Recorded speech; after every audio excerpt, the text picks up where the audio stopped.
pain kapag si Bato. Hindi nagpapakita, nagtatago, so hindi nagtatrabaho. Hindi man lang nagpapaalam. Awol, absence without leave. Hindi nagpapaalam.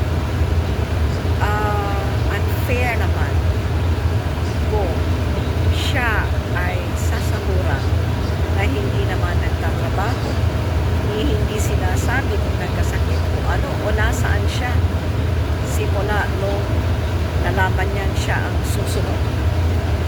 Isusunod ng ICC, di ba yun na siya ay susunod na o siya na rin ang huhulihin or mayroon na bang warrant, no? Napabalita ng mayroong warrant, kaya lang hindi pa yata nilabas, pero alam na niyang susunod siya. Ay simula noon hindi na nagpapakita. Nakakatawa ka ba to? Nakikita ko yung mga video mo, mga nakaraan, sobrang tapang. Alam ko naman yung katapangan na yun ay kayabangan or tapang na pinapakita ko no dahil sa takot. Galit, tapang na galit na alam mong darating din itong panahon na ito na ikaw ay huhulihin o isusunod. Yun yung tapang na pinapakita mo. Galit ka. Pero kunyari hinahamon mo si Trillanes. Ngaw-ngaw daw ng ngaw-ngaw. Sige na. Pero o tinan mo, ito lumabas na, bigla kang nawala. Ay, nako.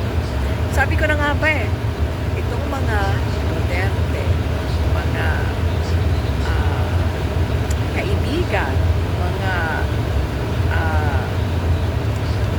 kaalyado ni Duterte, Bato, Bongo, Harry Roque, sino pa, may mga duwag. Hindi naman talaga kayo totoo matapang. Kayo ay duwag.